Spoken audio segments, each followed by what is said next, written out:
the year 1789, a date etched in the memory of mankind. The year France, the heart of Europe, erupted in revolution, a society on the brink of chaos, its people hungry for change. The French Revolution was more than just a rebellion, it was a seismic shift in the course of history. It was a struggle for liberty, equality and fraternity, ideals that continue to resonate today.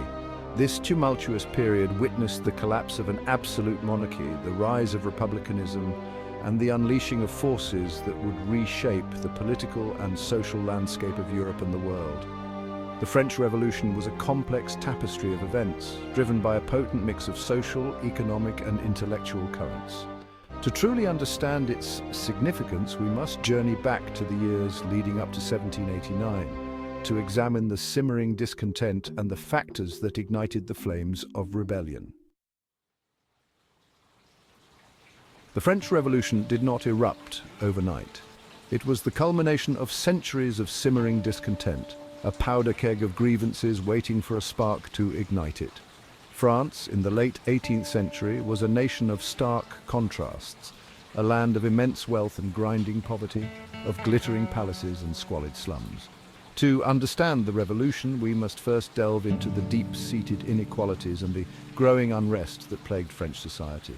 Four key factors played a crucial role in setting the stage for the revolution: the rigid social hierarchy, the dire economic conditions, the transformative ideas of the Enlightenment, and the weak and indecisive leadership of King Louis XVI. These factors, intertwined and mutually reinforcing, created a volatile mix that would ultimately explode in 1789. France, under the Ancien Régime, was a society sharply divided by birth.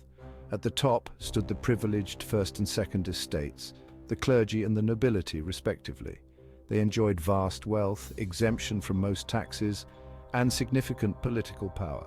The first estate, comprising the clergy, controlled immense landholdings and levied tithes on the peasantry. The second estate, the nobility, held key positions in the government, the army, and the courts, further solidifying their privileged position. The vast majority of the French population, however, belonged to the third estate. This diverse group encompassed everyone from wealthy merchants and lawyers to urban workers, peasants, and rural laborers. The third estate bore the brunt of taxation, had limited political rights, and resented the privileges enjoyed by the upper echelons of society. It was within this seething cauldron of discontent that the revolution would find its most fervent supporters. By the 1780s, France teetered on the brink of economic disaster. Decades of extravagant spending by the monarchy, coupled with costly foreign wars, had drained the royal treasury. The situation was exacerbated by a series of bad harvests, which led to soaring food prices and widespread famine. The once grandiose French economy, already burdened by inefficient tax systems and internal trade barriers, began to crumble.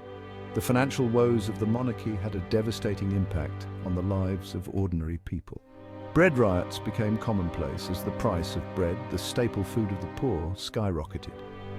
The plight of the urban poor and the peasantry stood in stark contrast to the lavish lifestyles of the nobility and the clergy, fueling resentment and a growing sense of injustice.